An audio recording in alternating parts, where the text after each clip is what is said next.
At sa kasalukuyan ay meron tayong Bigtoken.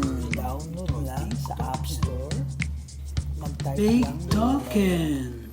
Sample tayo. Kasalukuyan ay meron akong 1,500.66 Yan, points sa Bigtoken, which is equivalent to 15.81 US dollars.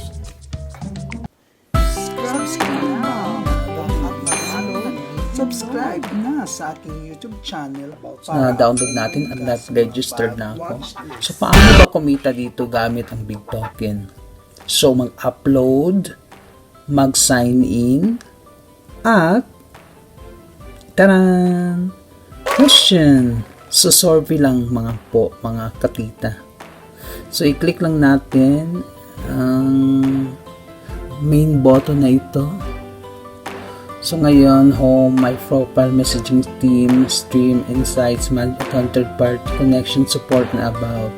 So dahil maraming mga question ang i-download ng Bigtoken sa inyong app, so sasagutan nyo lang yan. For example, yung check-in, yung location nyo, nag-invite ka ng friends, i-click na rin ito. Ito ang aking link. So, sa mga wala pang mga Bigtoken, mag-download lang kayo sa App Store or sa Play Store at gamitin ang aking link para makakuha tayo ng mga bonus. And then back tayo. Too much for inviting friends. So right now is I have 1,505.66. So ang ginawa ko is nag-answer lang ako ng question. For example, how important is browser privacy to you? So i-click natin yan. Very important. I mean, yung mga question nila is related sa mga buhay natin sa araw-araw at sa mga ginagamit natin mga products, or it could be yung mga client natin or mga services or mga businesses na ginagamit natin sa araw-araw. So for example, do you shop at Victoria's Secret? Yes, kasi nag-shop naman ako. So nakakuha tayo ng 3.35 points. Balik naman tayo.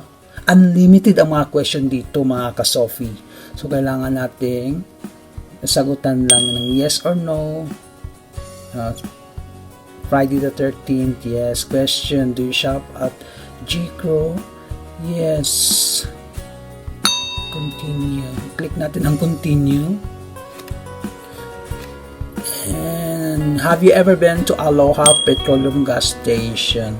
Oh, yes. Do you watch Lifetime Television? Yes. Do you harvest food personal purposes? Personal. Balik naman tayo.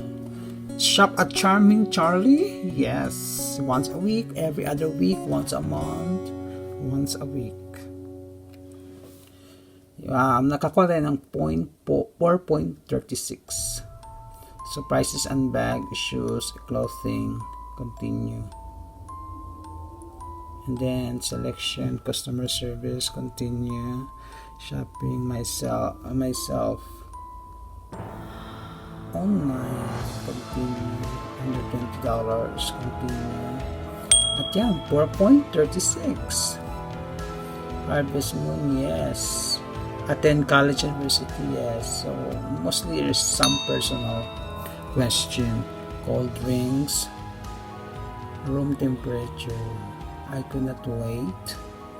How important is your carbonated beverages to serve very cold? Continue.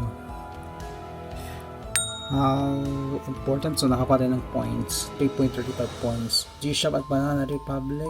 Yes. Click natin continue.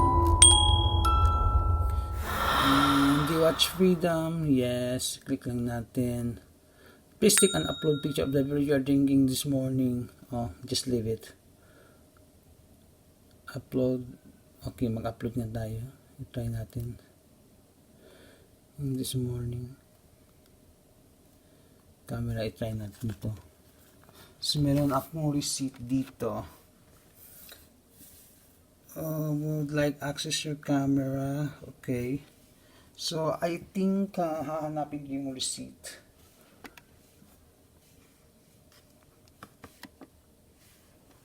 Sana. Mag-download lang sa App Store or sa Play Store at hanapin ang logo ito, Bigtoken.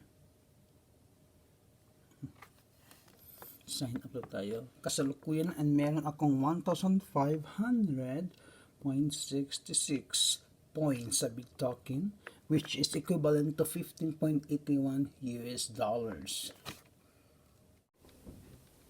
Hanap natin ang receipt sa punta ng Bigtoken at kasalukuyan ay meron na tayong 1,612 dahil sa pagsagot sa mga question nito which is connected sa ating pang-araw-araw na buhay.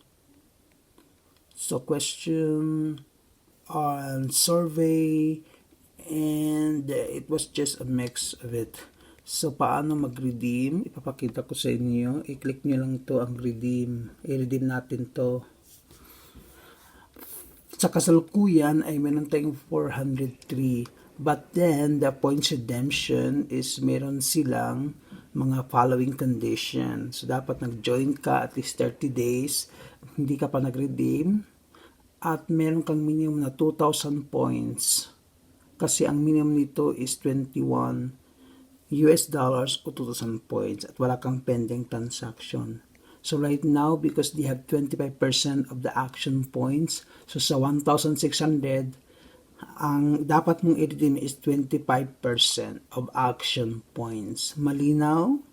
So right now is i-continue lang natin ang pagsagot-sagot ng mga surveys at question. So dahil meron pa tayong 403, hindi pa tayo pwede makaredeem, pero I'll just show you kung ano ang pwedeng ma-redeem natin. I-continue lang. Ang cash, pwede tayo makaredeem ng cash. So, ang $5 is equal to 500. Malapit na tayo mga ka-Sophie. So, 25 cents ang kanyang transaction fee. Sa $10, meron tayong dapat 976 Bitcoin. Sa 15, meron dapat na 1,452. At sa $100, which is yung mag-target ko ngayon is dapat meron tayong 9,548 points. So right now is meron pa ng 403, so hindi pa tayo pwede makaredeem. Pero at least ipapakita ko sa inyo ang mga value ng mga Bigtoken points na may corresponding cash. Kaya right now is continue lang tayo mag-answer, mag-survey kung meron tayong vacant time. So ngayon is back tayo and then continue lang tayo sa pagsagot. Yan, yes. So mga ka-Sophie, isa namang makabuluhang tutorial ang pinakita ko sa inyo. Thank you for watching at sana is mag-subscribe kayo. Thank you.